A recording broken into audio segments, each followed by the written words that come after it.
I am fine and I hope that you are also fine. Today we will start class O level 8 subject computer, teacher's name Muhammad Qasim Qureshi, chapter number 4 operating systems and computer architectures. This chapter includes teach the following things. We learn about operating system, then interrupts and buffers, computer architectures, and von Neumann computer model, and last one is fetch execute cycle. These topics one by one studies in this chapter. First, introduction von Neumann design. In 1951, a scientist von Neumann and his name and his team proposed a design of store program computer. Program and data are stored in computer memory according to this design. The computer reads the instruction one by one and executes them. Executes mean run. It is very simple design. It has proved to be a very powerful and general purpose.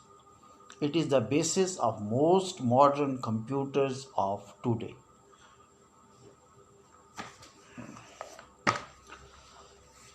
All modern computers have some form of operating systems which users generally take from for granted.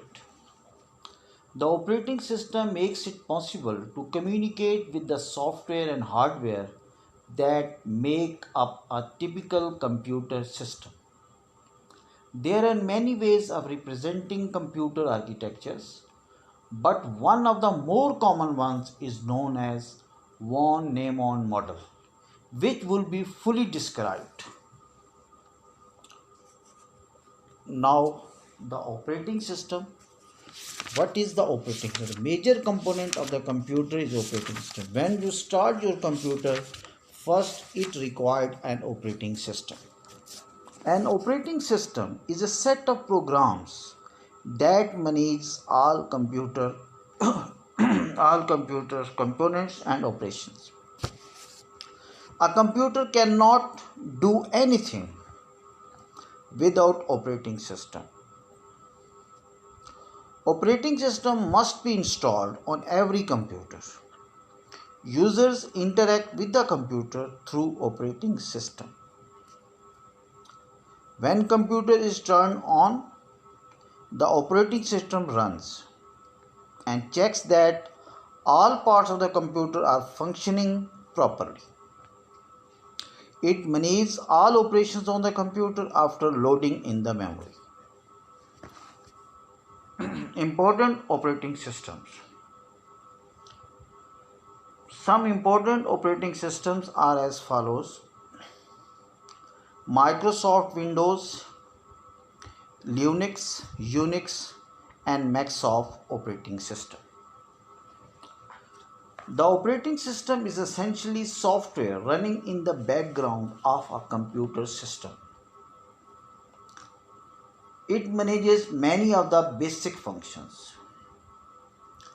All operating systems carry out everything shown in the figure, but it gives some idea of the importance and complexity of this software. Without it, most computers would be very user unfriendly and the majority of the users would find it almost impossible to work with computers on day-to-day basis.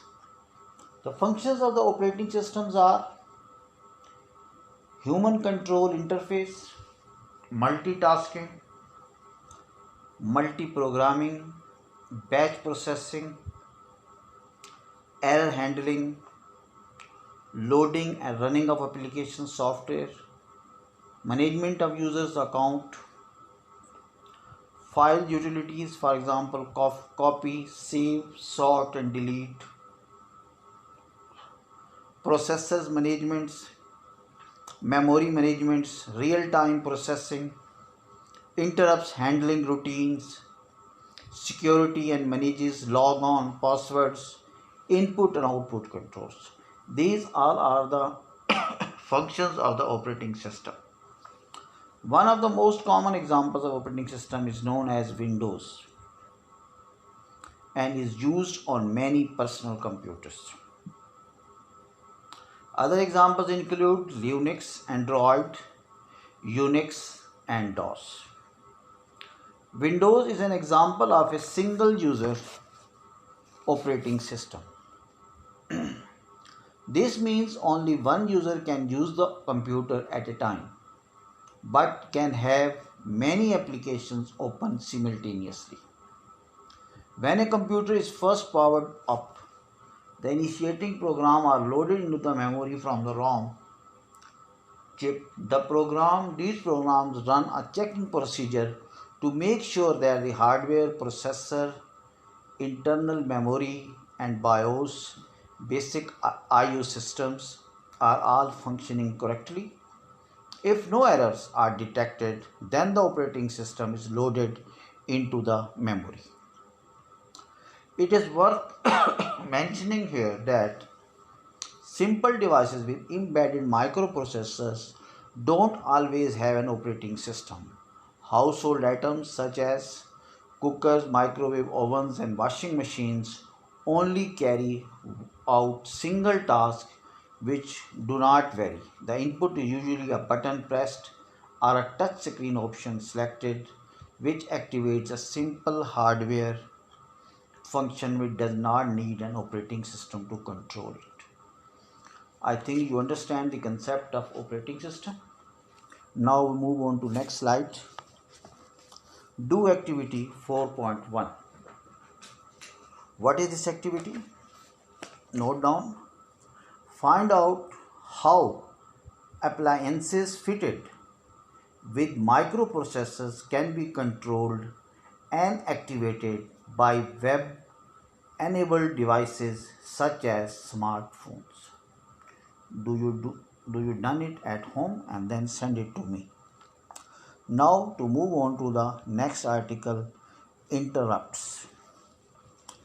Interrupts means stop anything which want to stop. Use in the computer word is interrupts. Different peripheral devices are used to transfer data to computer. The speed of these devices is much slower than processor. A lot of CPU time may be wasted if the processor waits for the completions of data transfer. It is very important to transfer data in such a way that CPU time may not be wasted while data is being transferred from peripheral devices to the computer. The two main use transferring a data from peripheral devices. One is interrupt. An interrupt is a signal. In this signal, the processor issues a command to an IO devices for input or output operations. The device generates an interrupt signal to the processor when it becomes ready. CPU suspends all other processing when it receives an interrupt. CPU then performs IO operations. Advantages: it requires no additional hardware. It is simpler to implement. Disadvantages: all other processing is suspended when CPU performs IO operations. It reduces overall performance of the CPU. In other words, an interrupt is a signal sent from a device or from a software to the processor. This will cause the processor to temporarily stop what it is doing and service the interrupts. Interrupts can occur when, for example, a disk drive is ready to receive more data. An error has occurred, such as paper jam in a printer. The user has pressed a key to interrupt the current process. An example could be R, Control, Alt, break keys pressed simultaneously. A software error has occurred. An example of this would be if in exe files could not be found to initiate the execution of a program. Once the interrupt signal is received, the processor either carries on with what it was doing or stops to service the device or program that generated the interrupts. Interrupts allow computers to carry out many tasks or to have several windows open at the same time. An example would be downloading a file from the internet at the same time as listening to some music from the computer library. Whenever an interrupt is served, the status of the current task being run is saved. This is done using an interrupt handler, and once the interrupt has been fully served, the status of the interrupted task is restated and it continues from the point prior to interrupt being sent. This is the short terms of the interrupt, which is used is a signal to stop working and start the any other thing, which means that it is called the interrupts. Now to move to the next last slide, buffers. Buffers are used in computers as a temporary memory area. These are essential in the modern computers since hardware devices operate at much slower speeds than the processor. Buffers are used in computers as a temporary memory area. If it does not for buffers, processor would spend the majority of their time idle, waiting for the hardware device to complete its operation. Buffers are essentially filled from the processor or memory unit, and whilst these are emptied to the hardware device, the processor carries on with other tasks. Buffers are used, for example, when streaming a video from the internet. This ensures that the video playback does not keep on stopping to wait for data from the internet. Buffers and interrupts often used together to allow standard computer functions to be carried out. These functions are often taken for granted by users.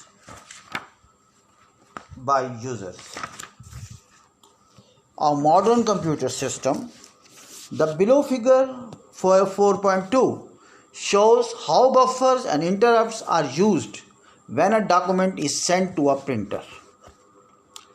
Any data to send to a printer, yes or no? No, the processor continues with its task. Yes, data from the document to the printed is sent to the printer buffer from the computer memory. The contents of the printer buffer are emptied to the printer and the data from the document is printed. All data sent to the printer, yes or no? No. Meanwhile, the processor is able to carry out other tasks while the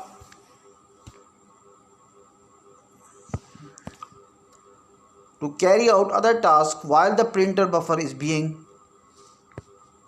emptied. No, yes. When all the data has been printed, the printer buffer becomes empty and interrupt signal is then sent to the processor. The interrupt signal is sent to the request more data to be sent to the printer.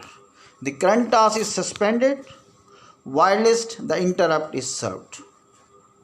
This is a major concepts of interrupts and buffer, and this is also the difference between them and do also activity 4.2. I think you understand the concepts of interrupts, buffers and operating system.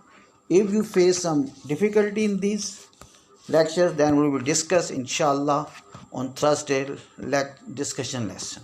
Okay, Allah Hafiz.